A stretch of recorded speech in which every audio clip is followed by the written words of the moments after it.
Dikutip dari surabayamuda.com, file dikompilasi dalam narasi audio bertujuan untuk memudahkan pembaca memahami arti artikel ini, terutama bagi mereka yang memiliki waktu terbatas untuk membaca karena kesibukan aktivitas masing-masing. Tanda kebersamaan dan kebaikan Anda mohon berikan klik like dan share serta subscribe. Terima kasih atas dukungannya. Indonesia merupakan negara kepulauan terbesar di dunia yang memiliki keindahan alam, suku, budaya, dan kaya akan hasil buminya. Membuat banyak negara yang ingin memanfaatkan hasil buminya. Hingga akhirnya Indonesia dikuasai oleh para penjajah selama ratusan tahun lalu lamanya.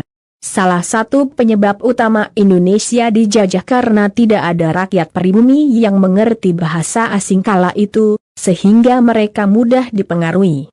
Seiring berjalannya waktu, Ki Hajar Dewantara adalah salah satu penggagas pendidikan pada zaman dulu yang membuat rakyat Indonesia dibekali sedikit demi sedikit ilmu, baik ilmu pengetahuan maupun cara membaca dan menulis dengan benar.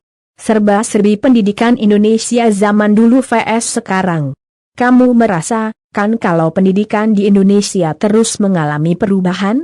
Mulai dari kurikulum, cara mengakses pelajaran, dan teknik pengajaran guru.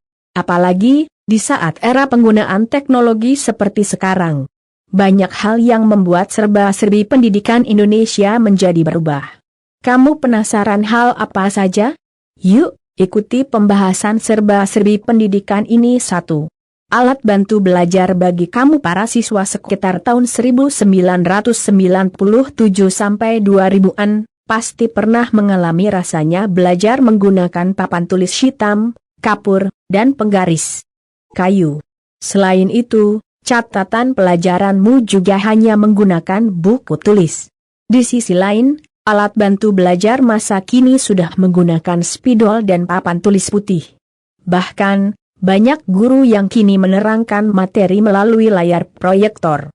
Siswa pun diminta untuk membawa laptop ke sekolah, agar dapat mengakses pelajaran materi dengan mudah. Selain lebih praktis, perkembangan ini memang mampu membantu seseorang belajar dengan lebih baik dan lebih detail. 2.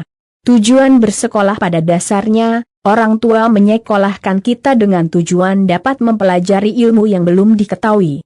Bahkan, mereka menginginkan karakter kita bisa terbentuk agar dapat membedakan mana yang baik dan buruk.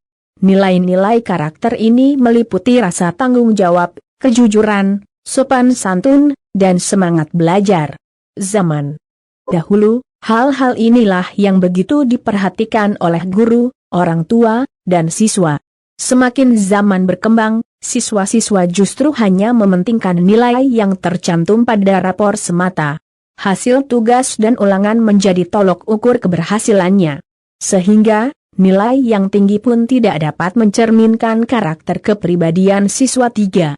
Kurikulum dulu membuat guru menjadi lebih aktif. Sumber Amazonawas.com. Sepanjang sejarah pendidikan Indonesia, ada beragam kurikulum yang pernah diterapkan.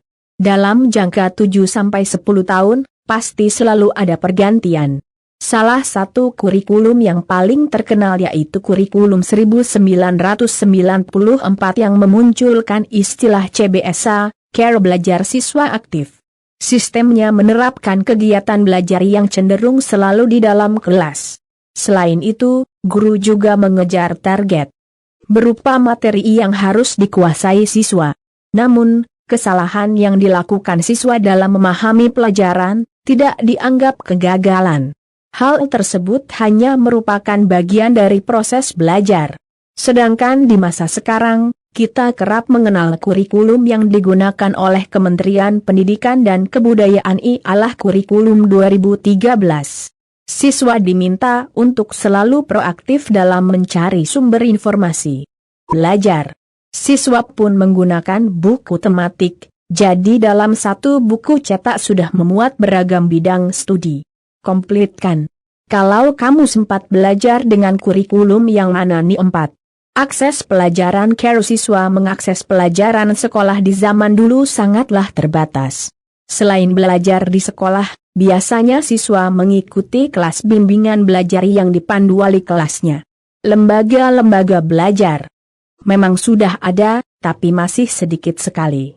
Mencari tutor pengajar yang punya kredibilitas baik juga sulit. Berbeda dengan masa sekarang, akses belajar sudah banyak ditawarkan dengan berbagai cara. Ada bimbingan privat sampai belajar online, harganya pun bervariasi dari yang ratusan ribu rupiah sampai puluhan juta. Sumber informasi belajar saat ini, sumber bpblogspot.com. Seorang siswa tentu membutuhkan sumber informasi untuk mendukung proses belajar, bukan?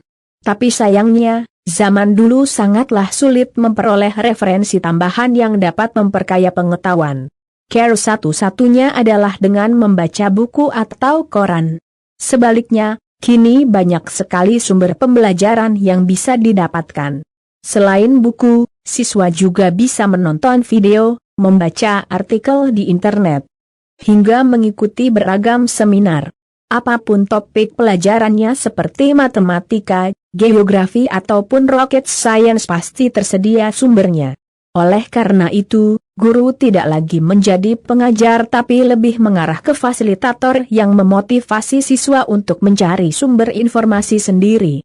Nah, bagaimana menurutmu perbandingannya? Terlihat sekali ya perkembangan pendidikan Indonesia juga memberikan dampak pada sistem belajarnya.